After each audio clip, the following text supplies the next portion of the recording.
Bueno, yo soy Ana Maya, soy psicóloga egresada de la Universidad Nacional,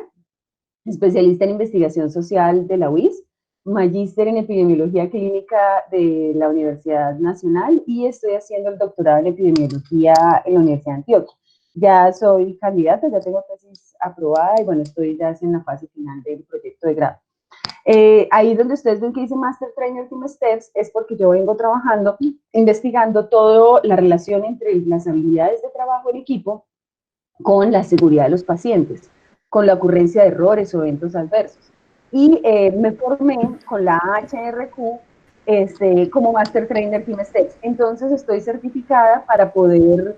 tanto capacitar en Team Steps como capacitar capacitadores, o sea, entrenar a entrenadores para que repliquen en Team Steps en diferentes instituciones de salud. Entonces, ahora sí, bueno, y soy Asperger, perdón, o sea, a veces las convenciones sociales se me van y perdón, pero entonces me pueden hablar, así como dice la doc, y yo voy pendiente de ajustar lo que debo ajustar.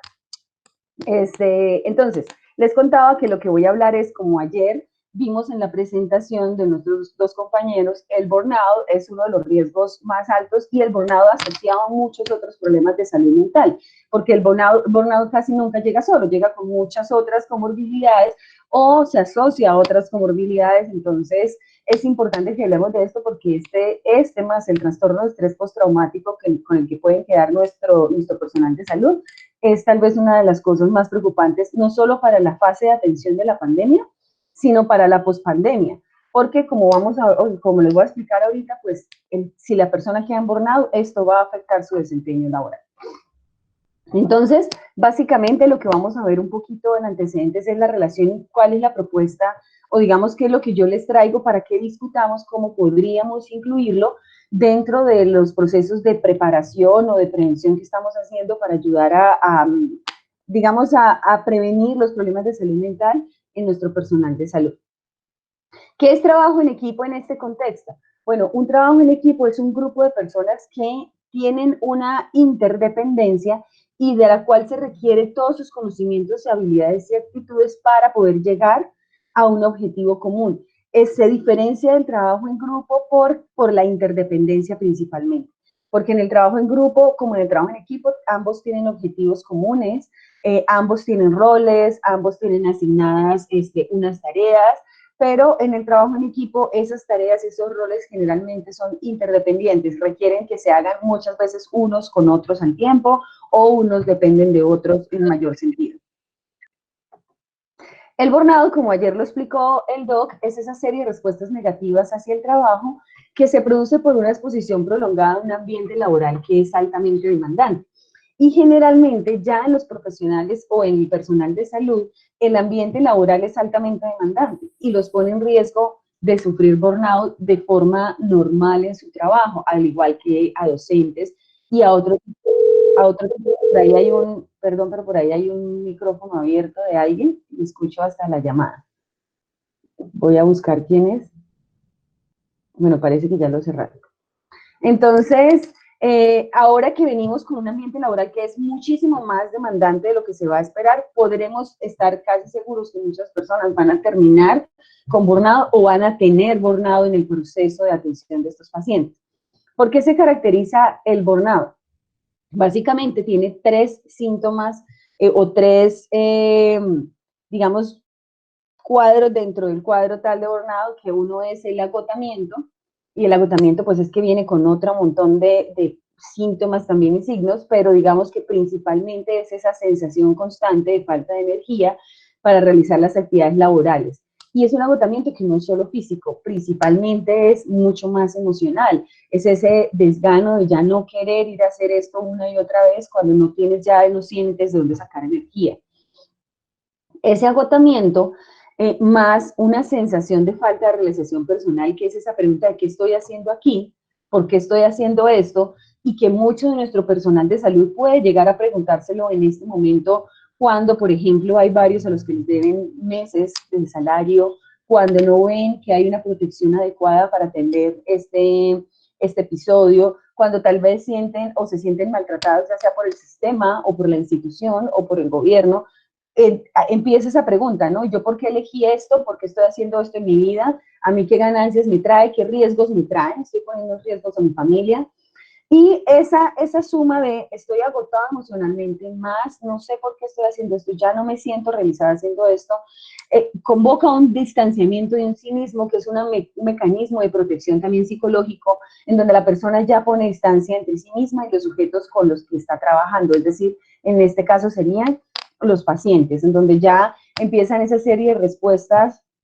emocionales frente al paciente, que el paciente describe como una sensación de que ya no le importas al personal de salud y que se nota que te tratan ya de una forma agresiva o que ya no te ponen cuidado o que tu dolor o demás ya no les importa. Eso es ese cuadro de sí mismo que se da dentro del burnout. Entonces, si nosotros sumamos estas estas características hacen daño no solo al personal de salud en el ejercicio de su trabajo, sino también a quienes reciben esa atención, porque esa atención ya no va a ser de la misma calidad. Estas publicaciones muestran que en el ambiente, aún sin pandemia, hay muchísimo burnout en el ambiente de salud, pues en nuestra profesión, pero que ahorita y con los estudios que se están haciendo, pues por supuesto se incrementa. Entonces, ¿qué pasa cuando un personal de salud tiene burnout? Se ha encontrado en estudios y hay mucha evidencia que muestra que cuando la persona está en burnout, incrementa los errores que cometen la atención. Entonces, la calidad disminuye y al incrementar los errores en la atención, entonces las personas puede ser que no solamente vayan a tener complicaciones por el COVID como tal, sino por todos los errores que puede haber en el manejo del paciente, en la toma de decisiones y demás. Se disminuye la satisfacción de las personas, o sea, de los usuarios, por supuesto, porque sienten ese cinismo. Se disminuye la productividad, el esfuerzo de los trabajadores y hay mucha rotación de personal. Cuando hay mucho burnout en una institución, esto es lo que generalmente ocurre. Ahora, eso a nivel profesional, pero a nivel personal, entonces tiende a haber ruptura de las relaciones personales y afectivas porque la persona está sobrecargada y todo el tiempo está irritable y explotando. Para manejar estas sensaciones de angustia, de desasosiego, las personas tienden a consumir sustancias psicoactivas, se deprimen y como hemos visto en muchas publicaciones, hay alto riesgo de suicidio entre el personal de salud también y de hecho actualmente con la pandemia que estamos viviendo también hemos visto casos de suicidio debidos a las atenciones del COVID, o sea, debidos a esta emergencia que tiene que ver con haberse contagiado, haber contagiado a otras personas y demás. ¿Cómo se relacionan estas variables con el trabajo en equipo? Bueno, entonces, de acuerdo con Baker y Demetri, digamos, la relación entre los recursos personales y las demandas laborales y ese desequilibrio entre esas dos es lo que lleva a que haya un bienestar o haya un agotamiento. Entonces, si yo cuento con todos los recursos necesarios para realizar mis actividades, lo que se me está demandando, y tengo ese equilibrio, es menos probable que yo termine en una situación de agotamiento. Pero cuando las demandas son tan altas que yo no tengo ni los recursos laborales ni los personales para poder sortear esas demandas, pues hay una relación alta con que yo empiece a tener un agotamiento, una tensión, y esto al final va a impactar mi desempeño laboral. Entonces, no solo me va a impactar a mí, sino también va a impactar la forma como estoy atendiendo a los pacientes. Ahora, eso impacta ahorita como futuro. Si las personas quedan en burnout, entonces vamos a tener un sistema de salud, digamos, con muy posiblemente baja calidad de la atención debido a que todo el personal quede desgastado. Esta es una revisión sistemática que realizó Welt y Manser, donde muestran, digamos, esa relación bidireccional entre el trabajo en equipo y el bienestar laboral y la seguridad de pacientes y la necesidad de investigaciones alrededor. Ahora, ¿qué barreras tiene un equipo para poder desempeñarse bien en cuanto a trabajo en equipo, para ser capaz de trabajar mejor en equipo? Bueno, pues, ¿qué puede tener de barreras? Hay barreras como la fatiga, por ejemplo, como la alta rotación, la falta de tiempo, la falta de intercambio de información, altas jerarquías muy marcadas, actitudes defensivas del personal, tener un pensamiento convencional, o sea, el pensamiento convencional es este en el que te creías que eras el responsable del paciente y no que hay una atención sistémica, sino yo soy el que sé, eso dificulta el trabajo en equipo, los diferentes estilos de comunicación de la gente, si ya hay conflictos antes de una situación de crisis, se va a deteriorar más el trabajo en equipo, que no haya coordinación, muchas distracciones, sobrecarga de trabajo, interpretación errónea de señales y falta de claridad en los roles. Estas son generalmente las cosas que hacen que tengamos dificultades en trabajar bien en equipo dentro de las instituciones de salud. Entonces hay que ver que varias de estas se van a aplicar en nuestro caso. Va a haber fatiga, va a haber sobrecarga de trabajo, seguramente va a haber algunos conflictos en la forma como se considera que el uno considera que debe manejar al paciente o el otro. Si no tenemos claros los pasos, los procesos de atención del paciente uno a uno, va a haber falta de coordinación y etcétera. Entonces, lo que yo les quería contar es este programa. Team Steps es un programa que viene siendo probado, que ha sido diseñado con pilotos de aviación, veteranos de guerra, psicólogos, psiquiatras, personal de salud, de enfermería, y que lo que han creado es todo un programa para entrenar estas habilidades en el personal de salud y con esto reducir tanto el estrés laboral y mejorar también la calidad de la atención que se presta. Este programa se enfoca principalmente en cuatro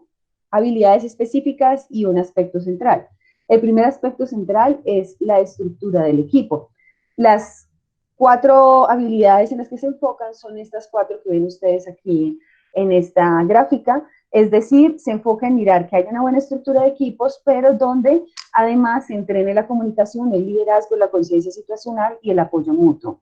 Pero primero tenemos que tener claro quién es cada equipo. Entonces, como ya habíamos visto la definición de equipo, entonces no voy a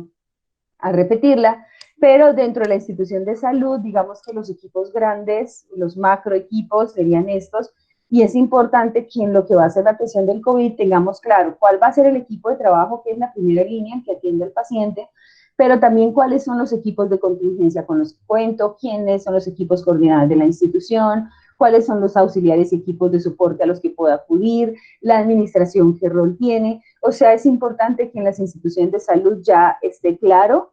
cuál va a ser el apoyo que cada una de estas otras áreas va a dar a ese equipo central, que es el que va a tener más contacto con el paciente y que va a depender realmente de que todo funcione bien en la institución para poder brindar la mejor atención posible. Ahora, en cuanto a la comunicación, el Team STEP se enfoca en entrenar habilidades de comunicación, no para que nos hablemos bonito, no para que, digamos, seamos amigos, que es lo que muchas veces se cree cuando se habla de comunicación, que se trata solamente del cómo y no del qué. En el Team Steps, la comunicación se entrena y se evalúa como esa cantidad de información que se intercambia entre los miembros del equipo y que debe hacerse con unos parámetros de calidad para que lleve a reducir los errores en la atención y para que lleve a mejorar también las acciones del equipo, entendiendo que esa comunicación siempre se da de forma verbal y no verbal, y que además es un proceso de 2 vías, donde interviene el emisor y el receptor. Para entrenar, yo no me voy a extender, digamos, yo les estoy presentando a ustedes como un resumen gigante de lo que es el Team Steps, pero hiper resumido, pero extraje el Team Steps porque esto es un programa de entrenamiento de 2 días y medio, y aprovecho y para decir que por favor estas diapositivas que tengan todo lo de Team Steps no son de uso abierto todavía, porque son una traducción que hice para la AHA, la American Hospital Association, y con ellos estamos trabajando en un programa para entrenamiento de esto en Latinoamérica y España, o sea, en Hispanoamérica. Entonces se las estoy dejando a ustedes de consulta para que las trabajemos ahorita, pero no se pueden reproducir, digamos, sin que me pregunten en los escenarios donde se puedan reproducir. Entonces, en cuanto a las estrategias para intercambio de información, las que principalmente se entrenan en el Team Steps son los call-out o anuncios, el SBAR, que ustedes ya seguramente lo conocen, pero que nosotros lo hemos traducido al español para que tenga, digamos, la sigla me diga algo, y la hemos traducido como saber, el checkback y los handoff, que sería la verificación y las entregas o traspasos de pacientes. Un call-out o un anuncio es una estrategia que se usa para comunicar información importante o crítica. ¿Qué es un call-out? Es una información que se da a todos los miembros del equipo de forma simultánea durante una situación de emergencia. O sea, esa parada que hace un miembro del equipo para atraer la atención de todos los demás y dar una información que es importante, que es crítica y que se debe dar de inmediato. Básicamente se debe hacer en voz alta, se debe garantizar que todas las personas que necesitan escucharla están prestando atención, Primero se debe llamar la atención del equipo antes de dar la información que se requiere dar y se usa para ayudar a los miembros del equipo a anticiparse a próximos pasos, como lo que viene. El call-out me ayuda a saber qué viene y para qué tengo que estar preparándome y me ayuda a organizar el equipo para eso.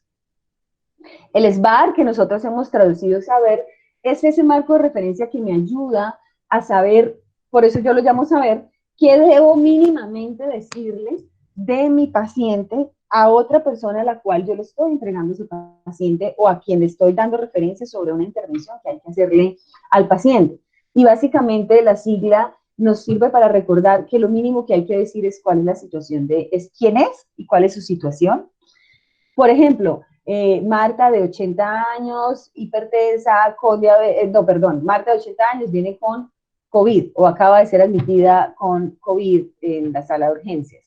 y debemos dar toda la identificación del paciente. Los antecedentes es precisamente esas condiciones de base que tiene Marta, que es hipertensa, que es diabética, bueno, todo eso que hace que esta situación, el hecho de que ella tenga COVID, pueda complicarse o pueda tener un mejor pronóstico. O sea, esos antecedentes me deben servir para hacer un análisis de esa situación y hacer mi valoración y evaluación. Es decir, que con base a la situación de Marta y sus antecedentes, yo qué valoro y qué evalúo. Entonces, si la situación es que Marta acaba de llegar con COVID y ya está teniendo problemas para respirar y se está ahogando y además es diabética e hipertensa y yo acabo de hacer una valoración y evaluación de que necesita un respirador porque si no lo obtiene en menos de media hora, puede fallecer, la recomendación es de una vez conectarla. Entonces, la idea es que en esta sigla yo de una vez diga todo el intercambio de información que debo decir. Esta es una de las cosas que quisiera discutir, cómo podríamos entrenar a los equipos para que hagan rápidamente una entrega de pacientes esquematizada, donde haya un intercambio de información de lo básico y que no haya necesidad de hacer tanto intercambio de preguntas entre un miembro del personal y el otro, sino que ojalá la información que reciba ya esté tan completa que los intercambios de comunicación sean mucho más eficientes y efectivos. Entonces, en ese sentido, básicamente vamos a, si nosotros logramos decir rápidamente qué le está ocurriendo al paciente, cuáles son los antecedentes, cuál va a ser el problema y qué recomiendo, y a ambas partes le quedan claro, va a ser mucho más fácil que manejemos el fluido de pacientes y que nos quede claro a ambas partes que estamos de acuerdo con el curso de acción de ese paciente. En cuanto al checkback, ya creo que algunos de ustedes también lo deben conocer, pero es esta estrategia de comunicación que me ayuda, digamos, a estar tranquilo en que esa orden o esa solicitud que yo hice sobre alguna intervención, medicamento, sobre algo que hay que hacer al paciente o algo que hay que hacer, ha quedado escuchada, ha quedado comprendida y además ha quedado realizada. Entonces, básicamente, el checkback es una comunicación de loop cerrado en la cual el emisor inicia un mensaje, hace una solicitud, por ejemplo, no sé, intubar a la paciente Marta.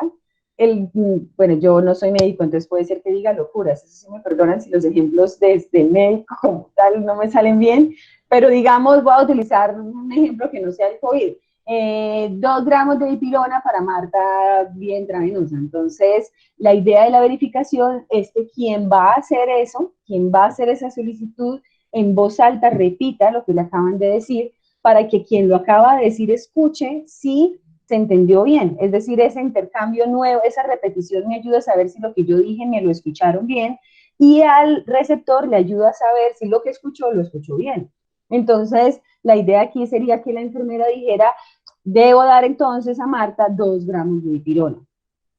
Así se hace, digamos, el check, pero el check back es esa confirmación final en la cual la enfermera ya dice que lo hizo. Es decir, aquí solamente dice, doctor, dar 2 gramos de dipirona a Marta, él le va a decir sí o no. Pero si él le dijo sí, entonces si ella va y los da, debe también decir en voz alta que ya fueron entregados. Es decir, se dieron o se acaban de entregar o se están entregando ya 2 gramos de dipirona para Marta. Para que quede claro, no solamente que se entendió, sino que se hizo. Y el hecho de que esto se haga en voz alta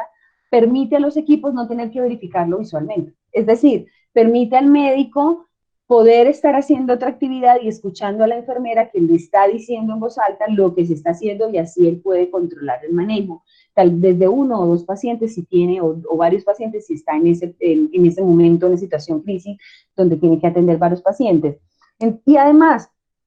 esta estrategia se ha probado que ayuda a reducir enormemente los errores en medicación, los errores en intervenciones, porque todas las partes tienen clara el procedimiento de lo que se va a realizar y todas las partes están de acuerdo y además han recibido confirmación de que se hizo. En cuanto a la entrega o traspaso, es ese paso de pacientes que a veces, muchas veces las personas la asumen solamente como la entrega de turno, pero en realidad hay muchos traspasos en el día del paciente. Cuando pasó de urgencias a hospitalización, de hospitalización a UCI o de UCI a hospitalización, o cuando pasó de unas manos a otras manos, yo se lo entregué ya a otra unidad, ahí hay un traspaso. Y entonces hay que garantizar que en esa entrega o traspasos de pacientes toda la información oportuna se esté dando y se esté dando de forma clara, porque además el traspaso no implica solamente dar la información del paciente, sino transferir la responsabilidad. De este momento en adelante ya ese paciente, yo le acabo de entregar al paciente, ahora es su responsabilidad, por lo tanto de quedar clara la información, debe quedar verbalmente dicha, no solo por escrito, y ese es un error que se comete mucho en las instituciones, que se escribe en la historia y se dice una frase como en la historia le dejé. Las indicaciones, cuando en un momento, por ejemplo, de mucha actividad, es muy difícil para la gente tener que ir, revisar la historia y volver cuando podemos darnos información verbal clara y en el momento oportuno. Debe haber un reconocimiento por parte del receptor, o sea, quien está recibiendo al paciente, de que ya se hace responsable, le quedó claro toda la información que le dieron, y debe haber una oportunidad para opinar de quien recibe. Es decir, el traspaso, yo muchas veces vi traspasos de cirugía a salas de recuperación que eran, mi hija, lo de siempre y ya, y el cirujano se iba o el anestesiólogo se iba, donde no tenemos una oportunidad para preguntar, doctor, pero tal cosa, pero tal otra, bueno, en fin, hay que dar esa oportunidad de intercambio para que quede claro entre ambas partes cuál va a ser el curso de atención de ese paciente. ¿Cuál es la pregunta clave que debe hacer la persona que va a asumir la responsabilidad, o sea, quien está recibiendo? Debería preguntarle a quien se lo está entregando qué le preocupa sobre ese paciente y qué me debería preocupar a mí, para saber principalmente en qué debo prestar más atención. Y esto es una clave importante. A veces nos quedamos en solo escuchar la información que nos dan del paciente, pero si hacemos algunas preguntitas de más, tal vez obtengamos una información que no habíamos obtenido, y que es el punto más importante al que debemos prestar atención. Esta es una sigla, en inglés ellos en el Team Steps han creado varias siglas para ayudarle a la gente como a recordar estas técnicas. En inglés es pass the baton, que es como pasa cuando está jugando uno, pues en este deporte que es, se pasan corriendo el bastón, pero en español pues la pasamos a paso el bastón, ¿no? Para que también quedara organizadito, pero en realidad para este caso esta es una entrega muy completa de un paciente que va a quedar en observación y evaluación, pero en realidad para el caso de la atención en crisis que vamos a tener, el saber o SBAR, como ustedes lo llaman, puede ser suficiente. Este sería una sigla que nos aplica para una entrega mucho más completa, en donde vamos a dejar indicaciones, por ejemplo, de hospitalización o de salida del paciente ya, y le vamos a estar dejando esto a la familia, y ya requerimos darle mucha más información clara. Eso, digamos que son las estrategias básicas de comunicación, que es lo que les quiero contar como las técnicas, a ver cuáles de estas ustedes mientras me escuchan van diciendo, bueno, en la atención de estos pacientes podría ser efectiva esta, si implementamos esta podría ayudarnos tal vez a reducir un poco de tiempos o desgaste. Eso es lo que quisiera que vayan pensando mientras yo voy hablando. ¿Qué de esto, sobre todo los que trabajan en simulación y saben de esto, podríamos adaptar de forma rápida a los servicios que van a tener mayor flujo de pacientes? En cuanto al liderazgo, bueno, hay dos tipos de líderes, el designado y el situacional. Generalmente el líder designado la gente lo conoce, sabe quién es. Se sabe, por ejemplo, que en una cirugía hay dos líderes muy claramente marcados, que son el anestesiólogo y el cirujano, que en algunos de los procesos de atención de estos pacientes seguramente va a ser el neumólogo o el internista, o generalmente hay un líder designado y la gente lo conoce. Pero hay otro tipo de liderazgo que es muy importante en estas situaciones, que es el líder situacional, que es aquel que ve que hay una circunstancia compleja que está ocurriendo, que sabe que puede tomar el liderazgo y que lo asume. Entonces, ese situacional es algo de lo que tenemos que tratar de explotar en nuestros recursos de salud, porque esos líderes situacionales ayudan a controlar muchas situaciones en momentos específicos y hay que encontrarlos, hay que saber cuál es esa enfermera que es capaz de ser líder en algún momento dado, cuál es esa instrumentadora, cuál es ese residente que podría ayudarnos a ser también un líder en momentos específicos. Básicamente, el líder es el que va a dirigir a las personas del equipo en un momento dado, que va a planear y priorizar actividades. Esa es una importante función del líder, que planee y priorice lo que va a ocurrir, ya sea una jornada de atención o con un paciente, que maneja recursos y la carga de trabajo, es decir, el líder de nuestra unidad nos va a distribuir también tareas a todos para que no haya personas más sobrecargadas que otras, pero además el líder es ejemplo. El líder emplea los mejores estándares de calidad, porque no hay, digamos que si hay un líder que no sea ejemplo, más que líder es un jefe, es una persona que nos dicen que hay que tenemos que hacerle caso, pero que no se ha vuelto nuestro líder porque no creemos en él. Para que alguien sea un líder necesita inspirarnos, necesita hacer que creamos en él y no solamente que tengamos, entre comillas, que hacerle caso. Porque además el líder empodera a los demás para que opinen. El líder sabe que es a partir de las opiniones del equipo donde se toman las mejores decisiones, sino que es solo su sabiduría y su conocimiento el que va a llevar a las mejores decisiones. En ese sentido, y para ayudar a organizar liderazgo, digamos, porque ahorita no vamos a tener tiempo de generar grandes líderes en la institución, sí podemos organizar algunas estrategias como algunas de las que se hablaron ayer, que son el briefing y el debriefing, que aquí pues yo las llamo ya sesión de planificación, sesión de evaluación, y algunos huddle, se llaman así, que son esas sesiones de verificación. Entonces, el briefing, tal vez como lo vimos ayer, básicamente el briefing que se propone acá es muy similar y es esa pequeña reunión que se hace al inicio de la jornada y en la cual vamos a definir qué hay que hacer, qué nos corresponde a cada uno, cuáles son los roles de cada uno, mirar las expectativas que cada uno tiene, como qué vamos a lograr hacer hoy. Y creo que ese es un momento interesante que podría darse para también bajar las expectativas de aquellos que tal vez llegan con la idea de que van a salvar a todos los pacientes. Y como lo hablábamos ayer, hay que crear expectativas de que al menos vamos a ir salvando de a uno en uno o atendiendo lo mejor que podamos todos los que tenemos acá, o al menos dándole confort y la mejor calidad de muerte a los que no podamos salvar. Pero creo que el briefing podría ser una buena estrategia para mirar cuáles son las expectativas y tal vez tranquilizar a las personas a la entrada de la jornada para que bajemos las expectativas y nuestra expectativa no sea salvar al 100% de la gente. Además, permite establecer un clima de confianza donde se abre un espacio de diálogo y entonces las personas más tímidas, ayer como los veíamos, quienes están en las jerarquías más bajas, tal vez sienten a partir de esas reuniones una mayor tranquilidad de saber que sí se pueden comunicar con quienes están más arriba. Se da espacio para solicitar retroalimentación o comentarios sobre lo que se ha planeado y se involucra al equipo en esa planificación tanto a corto plazo como, en este caso no sería a largo plazo, sino sería como al plazo del día o de la semana de lo que vamos a ir a estar haciendo. Los huddle, ¿qué son los huddle? Son una sesión que se hace en la mitad del proceso, es algo así como el medio tiempo de los partidos, y se hacen generalmente cuando tú ves que el equipo se está desorganizando, se está descompensando, algo nos está fallando en el plan. En el briefing hicimos un plan para el día de hoy, pero resulta que ya en la ejecución de ese plan nos damos cuenta que no, que el plan no está saliendo tan bien y que hay que reestructurarlo. Entonces ya el líder llamaría a una breve reunión rápida de equipo para reorganizar los roles, para mirar cuáles son los puntos críticos, los eventos emergentes, para anticipar resultados y posibles contingencias y de una vez tomar decisiones sobre esas contingencias, es decir, adjudicar roles para que vayan haciendo preparación para esas contingencias, asignar recursos e incluso expresar preocupaciones. O sea, puede ser un momento en el cual paramos, nos reorganizamos y seguimos. Y si hay que hacerlo, es mejor hacerlo porque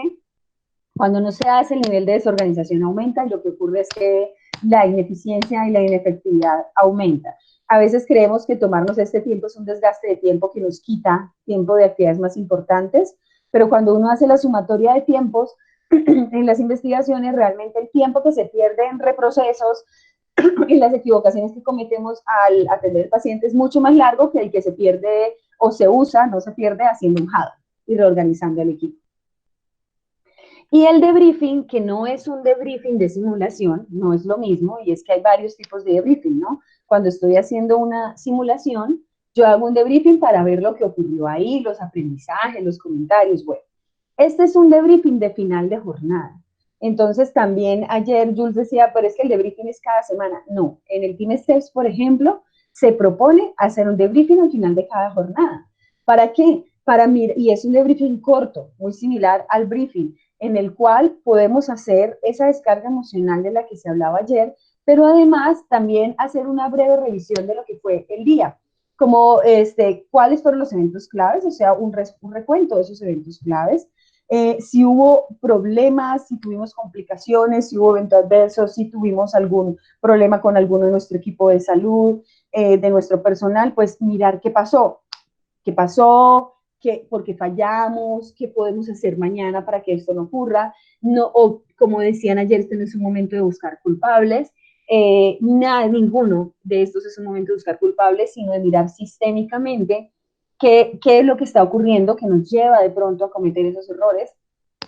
y prepararnos entonces a partir de esas lecciones aprendidas para mejorar al día siguiente, para ver qué cambios hacemos al día siguiente. Entonces, estos pequeños debriefing diarios nos ayudan a hacer ese cierre del día y esa descarga final, pero también mirar y revisar lo que se hizo bien y que entonces debe seguirse haciendo, lo que tal vez fallamos y entonces cómo podríamos reestructurarlos para el día siguiente, y esto nos va ayudando a mejorar la atención día a día y eso también reduce el estrés. O sea, cuando tú te das cuenta que cada día vas aprendiendo y el siguiente día ya estás más organizadito y ya lo sabes hacer mejor, esto va reduciendo bastante el estrés del personal. Y bueno, en estos espacios la idea es que los líderes faciliten esa solución de problemas, porque por supuesto, siempre hay problemas, siempre que haya humanos trabajando juntos va a haber problemas, pero sobre todo en situaciones de más tensión, los problemas tienden a incrementarse en cualquier circunstancia. De hecho, vemos incluso en las familias cómo aumentan los divorcios solo por el confinamiento, porque los problemas que existían se van a ver más. Cuando hay crisis, lo que pasa con los problemas no es que se acallan, sino que salen más a la luz. Entonces,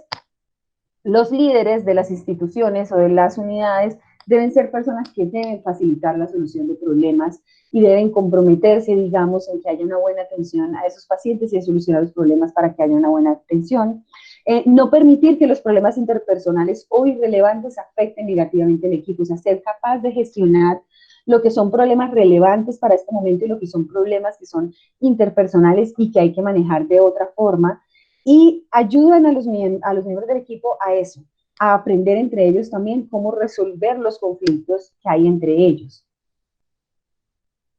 Conciencia situacional es otra de las habilidades que se entrenan en Team Steps, y la conciencia situacional pues es esa habilidad que tenemos para prestar atención más que a la parte, al todo, es decir, para ser capaces de estar pendientes de muchas cosas que ocurren a nuestro alrededor y no solamente de la acción específica que yo estoy realizando. Para que me entiendan el concepto de conciencia situacional fácil, imagínense a una mamá que está preparando un almuerzo, tiene un bebé cargado y otro niño de 2 años que está en el piso jugando y está hablando por teléfono. Es decir, pero es capaz de darse cuenta si el bebé de 2 años se va a caer, qué le pasa al bebé pequeño, cómo va la sopa y atender la llamada. Es capaz de estar pendiente de muchas cosas al mismo tiempo. Esa es la conciencia situacional. ¿Por qué es importante la conciencia situacional? Porque nos permite monitorear, supervisar todo lo que está ocurriendo a mi alrededor y en ese sentido crear un modelo mental compartido. Es decir, cuando cada una persona del equipo es capaz de ver lo que está ocurriendo en el todo, entre todos estamos manejando un modelo mental compartido y esto nos permite eliminar un poco esto me toca a mí, esto es lo mío, esta es mi parte, porque no es lo mío, no es mi parte, no, somos un todo y hay esta es tu parte de actividad que hace parte de este todo y que todos sabemos que la estás haciendo porque lleva a este objetivo, porque nos ayuda a resolver este objetivo. Entonces, la conciencia situacional es una habilidad individual, pero que lleva a crear una habilidad de equipo, que es ese modelo mental compartido. Entonces, al estar atento y conocer todas las condiciones actuales de lo que está ocurriendo, me permite anticiparme a futuros errores, a futuros problemas. ¿Qué de las cosas que hay alrededor mío debería yo estar pendiente como personal de salud para, digamos, tener una buena conciencia situacional? El estado del paciente, el estado de otros miembros del equipo, las condiciones ambientales y el progreso actual hacia el objetivo, siendo el objetivo de atención con un paciente dado o con pacientes de alguna unidad específica. Entonces, para recordar en qué debemos estar pendientes todo el tiempo, pues se creó esta sigla, las 4E, que es estado del paciente, equipo, entorno y evolución al objetivo. Del estado del paciente, ¿qué nos interesa estar supervisando? Hay que definir en cuanto al COVID, esta digamos que es la presentación general del trimestre, pero habría que definir frente al COVID qué específicamente de los estados de los pacientes deberían estar supervisándose continuamente para saber, para toma de decisiones. Pero esto me interesa mucho que lo hablemos. Es importante que la gente esté pendiente también de su equipo de trabajo, en cuanto a mirar quiénes están muy fatigados, ver quién está teniendo mucha carga, quiénes están cometiendo errores en el desempeño y eso me deja ver que está cansado ya, que está desatento, que algo le está pasando, quiénes tienen más experiencia en qué, cuáles son los niveles de estrés que están viviendo. Cuando yo presto atención a mi equipo, también evito errores en la atención al paciente o problemas en la atención al paciente porque me doy cuenta quién, por ejemplo, necesita parar 15 minutos porque la atención que va a dar posiblemente esté más llena de errores que de aciertos por el estado en el que está. O quién necesita ya parar e ir al baño, parar y sentarse 15 minutos y respirar y seguir. Un líder y una persona que es líder es buena haciendo esto, es buena mirando alrededor a su equipo y definiendo quién ya necesita descansar y quién ir al baño y quién necesita comer, etc. Ay, perdón. Bueno, hablando del equipo, me salta acá entonces, ellos crearon una lista que se llama I'm Safe, que es como, bueno, también ayúdanos a saber qué tan bien estás o no y repórtale a tu equipo qué tal estás, para que ojalá en el briefing, y esto es algo que se trata de promover que se haga en el briefing, si yo llegué hoy enfermo, o si estoy tomando algún medicamento, o si mi nivel de estrés me está superando, o resulta que consumí alcohol o drogas, o estoy muy fatigado, o no he comido, o no he ido al baño, debería reportárselo a alguien de mi equipo para que esté pendiente también de mí, para que, por ejemplo, si yo estoy estresado o enfermo, esté pendiente de que lo que yo estoy haciendo no esté lleno de errores y también me ayude a saber cuándo debo parar o me ayude cuando yo necesite ayuda. Esta lista la pasamos a español como dame fe que estás bien para atender, donde la D sería drogas y alcohol, si ya me alimenté, si estoy tomando algún medicamento que me puede disminuir la tensión, si estoy bajo mucho estrés o enfermedad, mucha fatiga o necesito eliminar. La idea sería que la persona se hiciera ese checklist como diario para decirle a sus compañeros, vean, mi estado es hoy esto, o quién de nosotros está hoy un poquito débil en alguna de estas cosas y va a necesitar un poco más de apoyo del equipo por hoy. En cuanto al entorno, entonces es estar pendiente de las cosas ya físicas, y las máquinas, los instrumentos, si el recurso humano, las cosas administrativas que hay que ir resolviendo para que la atención salga bien. Y la evolución al objetivo es ese, cómo vamos, ¿no? El curso de acción de lo que estamos haciendo y los próximos hitos de los cuales vamos a tener que tomar decisiones y hacia dónde va cada uno de estos pacientes, que por supuesto se debe ir adaptando continuamente dependiendo de la evolución, ¿no?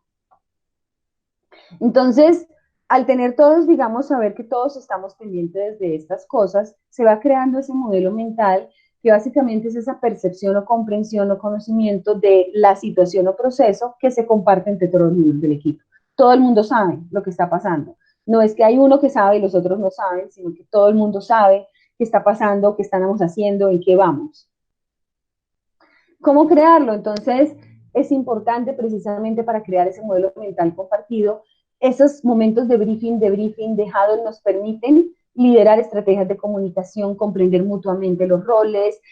organizarnos, luego coordinarnos y habilitar comportamientos de respaldo, es decir, fomentar en el equipo que haya apoyo, no Muchas veces en nuestra cultura y sobre todo la occidental se nos ha dicho que debemos ser capaces de hacer las cosas solos y que el que es bueno sabe y el que sabe no pregunta y el que mejor no pide ayuda, pero en realidad hay que desmontar todas estas creencias porque en realidad, e incluso desde la evidencia científica, quienes saben pedir más ayuda tienen mejores resultados en salud porque saben respaldarse de su equipo. Entonces es como abrir esa posibilidad de saber que pedir ayuda no es símbolo o no es un sinónimo de debilidad o de desconocimiento, sino más bien un sinónimo de conocimiento, de saber que una práctica de esta requiere de un equipo para salir adelante mejor que de actividades individuales. En cuanto al apoyo muy mutuo, es precisamente esa ayuda que nos damos los unos a los otros, que generalmente en salud, y voy a decirlo así de acuerdo y de frente, de acuerdo a lo que yo he visto, hay mucho apoyo de abajo para arriba, o sea, hay mucho apoyo de las auxiliares hacia todos los demás miembros del equipo, de las enfermeras hacia todos los demás miembros del equipo, pero hace falta mucho apoyo de abajo arriba. A veces uno, y yo que hice mucho esto en cirugías, veía al anestesiólogo con el celular o con el iPad sentado en su estación de anestesia sin hacer nada, pues que ya está supervisando al paciente, pero sin hacer alguna actividad específica en un momento dado, y a la auxiliar de enfermería circulante corriendo, trayendo una cosa a la otra, y de pronto piden un cambio de posición de cama, y es la enfermera que está corriendo, total, la que le toca hacerlo, y no el anestesiólogo que está ahí, pues sí que podría dar ese apoyo. Entonces, a veces la jerarquía nos hacen olvidar que el apoyo debe ser, y por eso hay que desmontar esas jerarquías. En un equipo no deben haber jerarquías tan marcadas porque el apoyo debe ser mutuo, debe ser de todos con todos. Entonces, ¿qué se espera que haya de apoyo mutuo en estas situaciones? Asistencia de tarea, retroalimentación, defensa del paciente y colaboración. Y hay unas de estas, por ejemplo, como retroalimentación y defensa del paciente, que muchas veces no las comprendemos y las asimilamos como un comportamiento de apoyo, pero que en realidad si lo analizamos bien, en realidad sí es un apoyo que nos están dando cuando nos están retroalimentando sobre cómo mejorar o cuando alguien hace una defensa del paciente y lo que hace es evitar que hagamos un daño al paciente. A la final nos está ayudando porque nos está evitando un problema también. Entonces, ¿qué es esto de la asistencia de tarea? Bueno, es fomentar en el equipo un clima que permita que la persona busque activamente ayuda y ofrezca ayuda, es decir, que sepan que si necesitan ayuda no deben sentir pena en pedirlo, aún aunque sean la auxiliar de enfermería. Y además que no requiera necesariamente alguien que pedirte ayuda, sino que si tú estás quieto, si tú estás haciendo una actividad específica en este momento y si has desarrollado tu conciencia situacional, es decir, estás viendo lo que ocurre alrededor y ves alrededor a todo el mundo corriendo y desesperado, pues tú ofrezcas la ayuda, ¿sí? O sea, que no haya alguien que tenga que pedírtela, sino también esa proactividad de los miembros del equipo de ofrecerla sin importar cuál sea mi nivel de jerarquía. En cuanto a la retroalimentación, bueno, la retroalimentación es esa información que se provee, pero para mejorar el desempeño. O sea, en la que en estos momentos lo importante aquí es mirar qué podemos mejorar en la atención al paciente y la podemos dar de dos formas, la formal y la informal. La informal es esa que debemos dar en tiempo real, de forma continua y práctica, y que se centra en el desempeño del conocimiento y habilidades, como por ejemplo una retroalimentación informal de si estoy poniendo mal un elemento, si debo acomodar mejor al paciente de esta forma, si debo cambiar esto o aquello. Son pequeñas retroalimentaciones rápidas que solo me ayudan a mejorar el curso de acción aquí y ahora. Mientras que la retroalimentación más formal es la que ocurre, por ejemplo, en un debriefing, ya al final de una jornada, que tiene una calidad un poquito más evaluativa o la que se hace ya después de una simulación y que busca así decirle a usted de una forma clara tal vez en qué hay que mejorar específicamente porque sí podría ser un problema o fue un problema o podría ser un problema a futuro, pero que debe buscar ser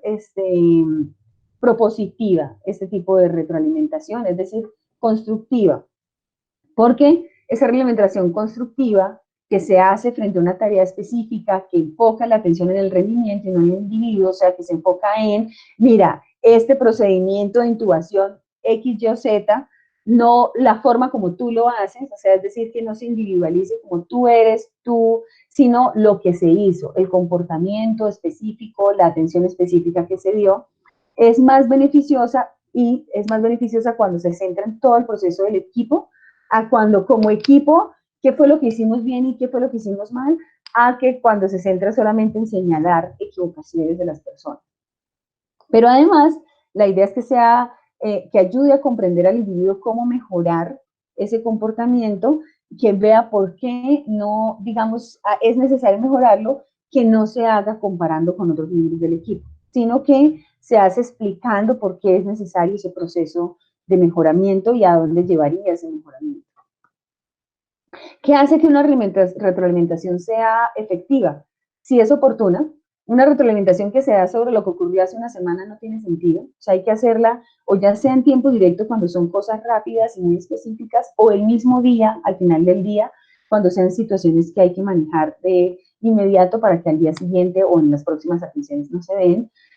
Si es respetuosa, si se hace específico sobre aquello que quiero mejorar y no me dilato hablando de lo bien o mal que nos llevamos y de todos los otros problemas que tenemos, si se dirige al mejoramiento, o sea, si te dice qué es y qué hay que mejorar y cuál es la propuesta de mejora, y si es considerada con el otro, es decir, si tiene en cuenta también el nivel de instrucción, de formación, de experiencia del otro al hacerla.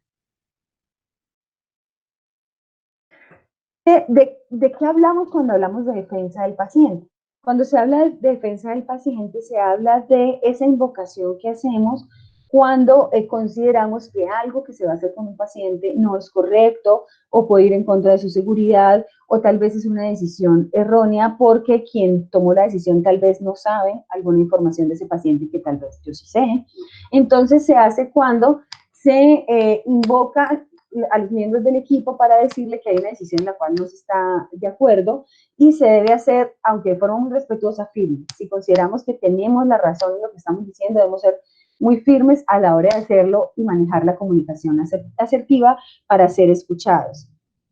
En ese sentido, se ha estado trabajando una estrategia que es de 5 pasos, que es abrir la discusión, indicar la preocupación, indicar cuál es el problema real o percibido que tengo, ofrecer la solución y llegar hasta y cerrarla cuando yo ya obtengo un acuerdo. Y el Team Steps, pues, ha venido probando como 2 estrategias o guiones para manejar conflictos, y esto, pues, porque sabemos que va a haber varios conflictos seguramente en las instituciones, que es cuando hay un conflicto debido a información, o sea, uno tiene una información y el otro tiene otra información, o cuando ya hay conflictos interpersonales, porque hay un comportamiento hostil o acosador de alguien. Cuando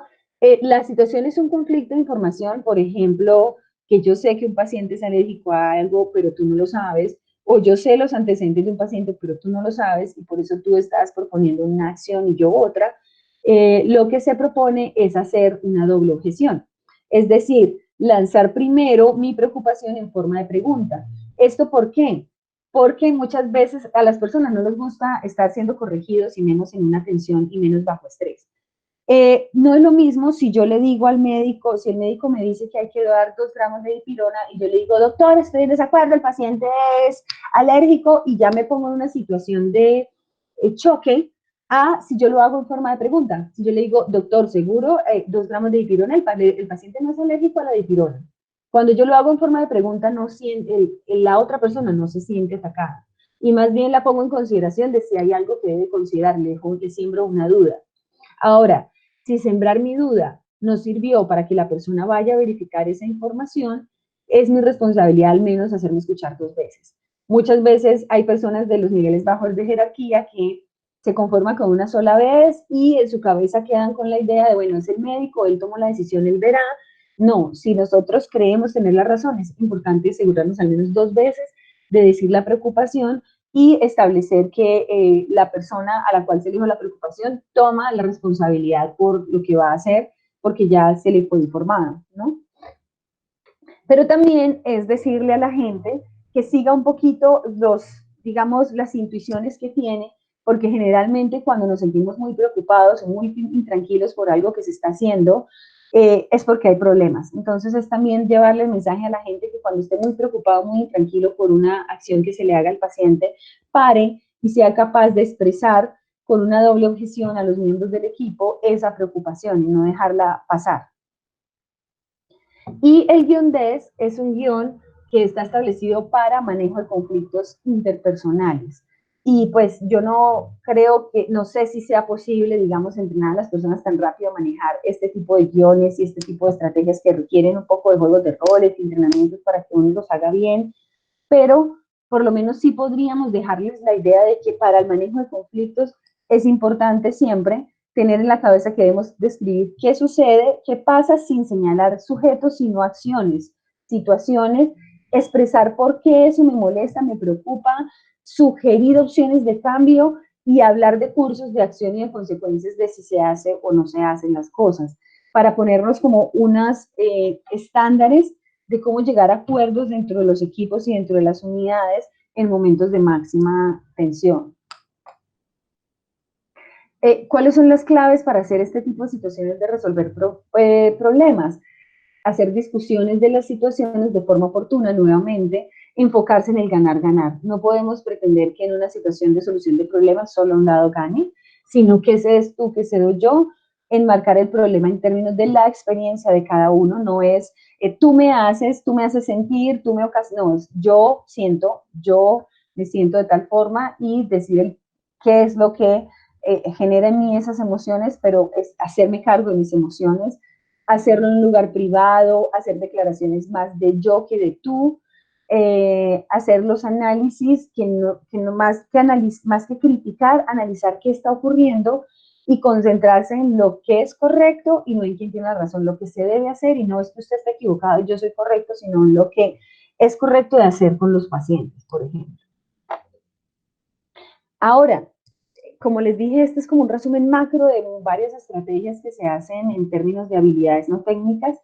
pero cómo, dónde y cuándo aplicarlas para esta situación que estamos enfrentando de COVID. Bueno, por ejemplo, yo iba para Barcelona precisamente antes de esta circunstancia. Yo debía estar haciendo en este momento mi pasantía en Barcelona con la gente de la Universidad de Barcelona. Íbamos a trabajar en el entrenamiento de esto en UCI, justamente. Y le pregunté a la profe de allá, bueno, del manejo de estos pacientes en UCI, ¿cuáles podrían ser como puntos críticos de decisiones, de atenciones a dar? Y ella me dijo el momento de intubación o, por ejemplo, la decisión de hacer decúbito crónico. Yo las pongo aquí de ejemplo solamente para decirles, vea, para esto es que se requiere el apoyo del médico, para decir, vea, desde que el paciente entra, estos son los momentos críticos donde hay que definir intercambios de comunicación claves, quiénes son los líderes, cuáles son los equipos, cuáles son los apoyos que se necesitan, para que desde ya pudiéramos irnos preparando en ese sentido. ¿Por qué? Porque deberíamos tener claro, y así como lo hacen las tripulaciones de vuelo, porque las tripulaciones de vuelo se entrenan en esto, no pueden volar si no se entrenan en estas cosas, y hacen simulaciones de crisis, y de hecho en Estados Unidos había un programa de simulación de pandemias, donde cada año los hospitales tenían entrenamientos de simulación del manejo de una pandemia como la que estamos viviendo, pero que no está todavía instaurado en nuestro sistema como una práctica regular, pues deberíamos sí tener claro, por lo menos para estos momentos que van a ser críticos en esta atención, quién va a liderar, cuáles son los pasos críticos, quiénes van a participar y cuáles son los roles, cuál es la comunicación importante y esos puntos críticos de comunicación y los apoyos necesarios. Si tuviéramos claro eso en los equipos de salud, es muy posible que a la hora de llegar a las crisis, ya cada uno tenga claro qué hace y qué no hace. Yo observé muchas situaciones de crisis en cirugías donde tú veías al cirujano pedir fluidos o pedir suero o pedir sangre y uno corría para un lado y el otro para el otro porque nadie sabe, cuando pides no sabes a quién se lo estás pidiendo. ¿Por qué? Porque no hay estrategias de liderazgo y comunicación claras donde dicen, Marta tal, usted trae los fluidos, usted tal, hace tal cosa. Entonces, tal vez hacer una organización rápida de estos equipos nos puede ayudar a que estos momentos críticos fluyan un poco mejor. Y cuando fluyen mejor, los resultados son mejores y el estrés se reduce. Me puse a buscar qué cosas, qué herramientas ya había creadas para estas estrategias de comunicación, por ejemplo, y encontré, por ejemplo, la AJA creó y con colaboración con otra gente, estas ayudas, este es un talkie de esta página que está acá, se las puedo enviar ahorita al WhatsApp o la pueden tomar la foto, bueno, o no sé si tienen acceso ya a la presentación, pero ese talkie tiene, mire esto, por ejemplo, tan bonito, que se le están pasando a los médicos sobre, por ejemplo, cuando me pregunte la gente esto, ¿qué puedo contestar? Y sobre todo para intercambios de comunicación con médico familia, que son difíciles. Por ejemplo, si me preguntan por qué no debo ir al hospital, ¿qué puedo contestar? En el triage, cuando hay una notificación, y estas notificaciones que ahora vamos a estar haciendo telefónicas, donde la persona se tiene que despedir, digamos, de su familiar telefónicamente y nunca más lo va a ver, las personas que están haciendo estas llamadas van a tener una carga emocional. Entonces también es bueno darles un script sobre cómo hacerlo, qué contestar, cómo, ¿para qué? Para reducir la cantidad de pensamiento que tienen que tener acerca de cómo hacerlo. Y si yo ya tengo claro, ese es un recurso. Si a mí me da un recurso de cómo voy a transmitir esto, cómo lo voy a hacer, me queda más fácil hacerlo. Y de hecho, esto se hizo con un grupo de Italia y de China, este toolkit, y fue traducido, está en inglés, pero también hay una versión en español ya. Y es esos intercambios de comunicación que el COVID está generando en los profesionales de la salud. Y fíjense, está en español, ¿no? En el screening. Si me preguntan, ¿pero por qué no hacen pruebas a todos? ¿Qué puedo contestar? Como tener unos diálogos que me sirvan de ayuda para no tener que procesar tanta información, sobre todo cuando tenga que procesar tanta información. Lo dejé de acá, pero ese es un recurso que también puedo compartir con todos ustedes. Y vean que LAJA, justamente el 18 de marzo, hizo un webinar sobre la aplicación del Team Steps en el COVID, pero ellos básicamente se enfocaron mucho fue en la resiliencia, en cómo el Team Steps podría ayudar formando en resiliencia el Team Steps, podríamos mejorar o reducir bastante el estrés en los trabajadores de la salud. Y dentro de esto, esta webinar, por ejemplo, ellos muestran estas fuentes de agotamiento organizacional, y es todas las cosas que a nivel de institución podría generarme cansancio, pero que ya las vimos nosotros al principio. Y introducen como esta teoría del bienestar, donde nos proponen esta sigla para saber como qué debemos tratar de potenciar en el personal de salud para el bienestar, ¿no? Emociones positivas, enganche, relaciones positivas, significado, es decir, aquellas emociones, sentimientos que debemos crear en esta situación con nuestro personal de salud para que la vivencia sea, digamos, lo menos traumática posible, entre comillas. Y ellos ahí hablaban de una estrategia que era como las 3 cosas buenas, como al final del día, y ojalá en estas sesiones de briefing, siempre hacer énfasis en 3 cosas buenas, en no quedarnos en lo malo, sino cerrar el día con qué salió bien hoy, cuál fue su rol, qué fue lo que usted hizo para que eso saliera bien hoy, qué emoción positiva le generó hacer eso bien hoy, y recordar algunas cosas que nos divirtieron, que nos asombraron, por las que damos gracias al final del día, para volver a mantener, digamos, esa energía, esa recarga de energía que se requiere para el día siguiente.